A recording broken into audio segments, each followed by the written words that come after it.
Welcome back to the pitch clock. This is baseball debate at game speed. There's a 15-second pitch clock on every single question. I'm your host, Connor Nelson, and there's no wasted time because of the clock. So with that, it's a pleasure to introduce a brand new guest today, a complete baseball junkie and a diehard Yankees fan, Owen Cornick. Owen, thank you for joining us today. How are you? I'm great. I appreciate you letting me come on. I just love talking baseball, and I've been on one of your podcasts before, so I'm excited to do it again. Yes, sir. And with that said, if anybody in the audience wants to get on the pitch clock, we're going to be going all season long. Hit us up on social medias. We're everywhere. And Yankees fan, background, do you want to give us who do you root for and why, even though I've already kind of introduced you? So, diehard Yankees fan since I remember watching baseball. A lot of my family's from New York, New Jersey area, so just grew up in the fan base and wouldn't want it any other way. All right, there it is. And he's out on the West Coast, so he's defending that East Coast crown all the way Always. out there in LA. All right, so the WBC's hot right now. As of the time we're recording, pool play is still going on, so we're still figuring out how the playoff seeding is going to unfold. But, Owen, I'm curious, which player specifically has surprised you the most through this point in the tournament? I'm going to say Luis Arraez. I mean, he was in the 2023 World Baseball Classic. He was an animal, and this year's doing the same thing. I think his World Baseball Classic stats are 1 home run per 6 at bats, which just blows his other, regular season stats out of the water. That was one of the most surprising things that I've seen out of the tournament. He wasn't maybe the name that I was thinking, because there's plenty of names you could have gone with, but I agree. Kind of a late signing. Giants, not sure what you're going to get from him, so it's been cool to see the power numbers come through. Yeah, I mean, there was the 2-homer game he had the other day where, on one of them, his hand slipped off the bat and he still hit it out to dead center. I mean, I don't know what he does in these international games that he's not doing in his regular season games, but it's just he's a different player. I saw a tweet that said if you let Masataka Yoshida wear his Team Japan jersey the whole year, he'll break Barry Bonds' home run record. Maybe the same thing is true for Luis Arraez. You let him wear that WBC jersey the whole season, maybe it changes things, and maybe this is a sign of things to come. Some guys just love playing for their country and love, the big stage. He might just be one of those guys. That perfectly leads us into the next question, because I want to get into some of the Yankees in the WBC, and with team captain Aaron Judge of Team USA looking like they want to go and maybe win their second WBC championship ever and their first since 2017. If he's able to lead this team to that championship and have a big impact, does that change his Yankee legacy in your mind, or does it not? It shouldn't, unless he either has a terrible tournament or a great tournament. It shouldn't affect anything at all. We already know who he is, and he's one of, if not the best hitter in baseball, and he's just going to continue to prove that. Best hitter in baseball, big talk. I guess the only follow-up to that question is, do you think he's going to become what? I believe it's just the third player in MLB history to go three-peat MLB MVPs? I mean, if he stays healthy, he should. There's no...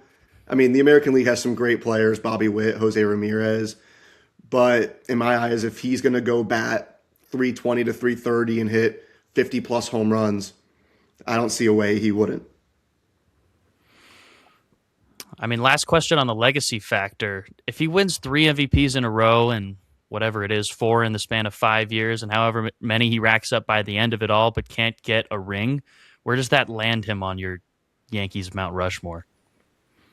I think it just depends on how he continues to play in these playoffs going forward. Obviously, it's been, the big topic with him is he's not a big game player, although in these past playoffs, he did hit 500. So, it's not always, it's baseball, it's a team sport. It's not always on one player to carry the entire team. He can only do so much in 4 to 5 at-bats per game. But all right. That being said, if he has the same type of postseason he had this past year, then he's just he's one of the all-time greats. All right, passionate about your guy, your captain. Feels like that was more like an intentional balk there. I could feel It was. once you felt the timer go down, it was like, you know what, I'm going in, I going have to. in. So it's going to Have to institute the defend first that. balk challenge. Oh, and this is going to be your first attempt at a balk challenge. We will re-explain the rules for the audience and yourself. So, balk challenges. I will ask you a question. Then you will have 15 seconds. It'll start as soon as I end the question to give as many answers as possible, and we'll see how you fare. We've been throwing out a lot of different questions. We haven't released all of them on social media just yet at the time of this recording, so you haven't gotten any hints. So this is going to be fun. Are you ready? All right, let's do it. All right. Owen, balk challenge number 1. There are 7 possible answers that you can give me in these 15 seconds. So, starting right after I'm done, name me as many ways to get to first base as you can. Single, walk, hit by pitch, catcher's interference, intentional walk. I don't know if that's different. Fielder's choice. That's all I got. I blanked. All right. Well, I believe that was 6, and I'll list them off. It's hard for us to keep track in real time because we don't have a third party here. So we're going to have to run the tape back, but on the final edit, you'll see how many he got right there. But just the I know 7, what I it missed. was base hit, I walk, know what I missed. hit by pitch, error, fielder's choice, drop third strike, catcher's interference. Do you remember which one you missed? Yeah, drop third strike. All right. Hey, well, 6 out of 7. Hey, now. That is definitely our best score of this answer so far. You're one of the early victims to this balk challenge question, but hey, I think you killed it. I mean, couldn't have done much better. Looking back on it, how do you feel about maybe going into balk challenges in the future? Excited. I might intentionally balk more often. It's kind of fun. Oh boy, the pitch clock loves to hear that. They love to get balks out here. Can't wait to just pull different umpires up. That's probably what we're going to keep doing. Yeah.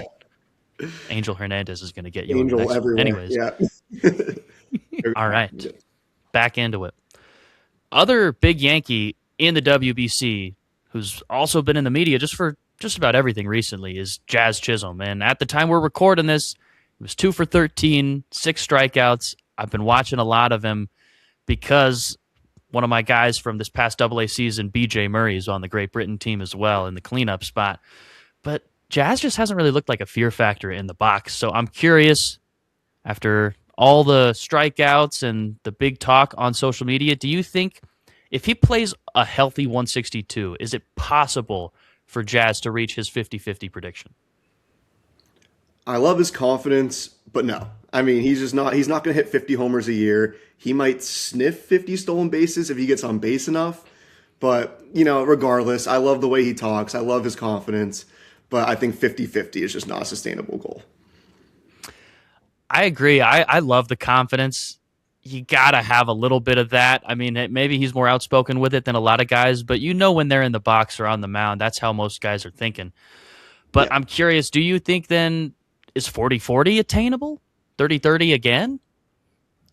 I think 30-30 is the most realistic for him just because of his, he doesn't hit for that high of an average, so the stolen bases and the home runs, it's not a good equation for him. But I don't see him hitting 40 homers a year. So if he gets 30-30 again, I'll be thrilled. And then lastly, I mean, any closing thoughts on just his WBC performance? I've been seeing a lot of, head nods on called strikes and swings and misses. It hasn't seemed like a guy who feels like he's ready for the regular season to me. I think it's less of him not being ready and him more just trying to do too much. Like, he's like saying that Great Britain's going to go shock the world.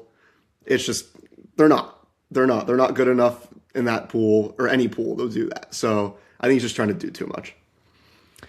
Yeah, with that lineup, it's going to be tough regardless, no matter what pool you're in, like you said. But hey, at least they got, jerseys that last the whole tournament this year. And yeah. I like the red. I'm into it. That's a good look. It's a good look for him. But all right, final topic for the WBC stuff today, Owen. Final is coming up. It's approaching fast. I mean, this tournament goes by in the blink of an eye, so you got to really savor it while it's happening. But who do you have in the final, and who do you think's winning? It's hard not to say U.S. versus the Dominican. I mean, those are just the most two stacked lineups. Obviously, Japan's lineup is insane. They won it last time. I think Venezuela is always a dark horse just because their lineup's so deep, but they don't really have the arms to do it. And I got USA winning. And USA winning just before the buzzer. I like that. The Dominican definitely feels like the scariest with the emotion they play with. Be fun. And they got a known Dominican catcher, Austin Wells. Hey, I'm convinced he was granted eligibility for that team because of his spectacular breakfast burrito reviews, and they just really respected that, among other things. I'm for it. I love watching him play. So, I'm excited to see what we can do in a stacked lineup like that. Hey, it'll be fun. We'll be having our eyes closely on the rest of the tournament. Excited to see how it finishes up. Owen, thank you for coming on and talking some WBC with us. We'll have them back, Pitch Clock audience, to talk some more Yankees and baseball throughout the regular season. We'll be going all season long. So, again, if you're trying to hop on the Pitch Clock, hit us up on social media. We're everywhere. YouTube, Spotify, Instagram, TikTok. Find us anywhere. And lastly, we always turn the mic over to our guests. Owen, any final words on the WBC, anything we talked about today? I'm just excited to watch the rest of the tournament and go USA. All right. Rooting for USA, both of us right now, even though it is really fun to watch these other teams have success. And Owen, excited to have you back on in the future. You felt really comfortable under that clock and maybe some more intentional box in the future. But, friends, that was today's Pitch Clock. We will see you.